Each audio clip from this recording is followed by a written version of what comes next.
If you're wondering how to draw Goku Super Saiyan 4 from Dragon Ball Daima, here you'll learn it easily and step by step. First, draw 6 equal circles, each the size of Goku's face. This measures from his feet to the top of his hair. I indicate which body part matches each circle. We begin by drawing the face in the second circle. Pause the video at the parts you need so you can follow the process step by step and calmly. Let me know in the comments what you think of this Goku transformation and which is your favorite. My favorite Goku transformation is Super Saiyan 3, though Super Saiyan 4 is also epic. Like if you're a Dragon Ball fan. As you can see, I draw a line through the circle's center, where we place Goku's triangular eyes. We add the nose shadow, mouth line, and position the ears at nose height. Now we start drawing the hair. We draw each strand in the following way. It will be a very big mane that will fill the whole first circle. It's like drawing a bunch of bananas, just saying. Which character should I teach to draw next? Tell me, and I'll include it in a future tutorial. New here? Subscribe to catch upcoming videos.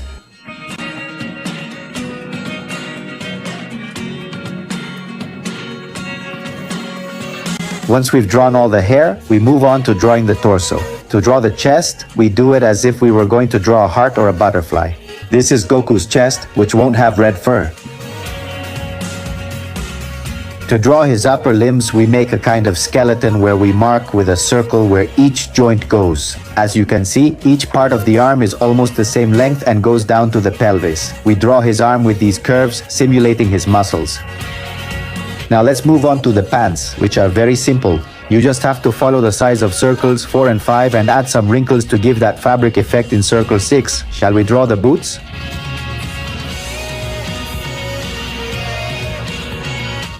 We also draw his signature Saiyan tail.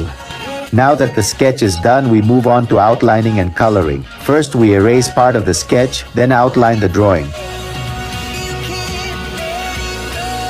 Now that we've finished outlining, we can start coloring. I use alcohol markers, but you can use any light pink material. We start with the brightest areas of the hair, then we'll use a red color for the midtones.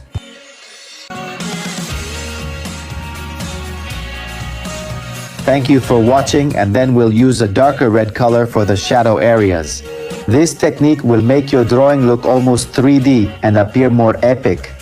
We'll do the same when coloring other body parts, like the skin or pants, keeping lights and shadows in mind. The trick to making your drawing look epic is patience and practice. For example, before making this tutorial, I drew this twice for the moment of making the tutorial. It'll work out for me, so don't get frustrated if it doesn't for you. Keep trying and you'll eventually make an epic drawing. Leave a comment. If you manage to draw it, I know art is not always appreciated, but if you want, give me a nice like and comment. How would you rate me, from 1 to 10?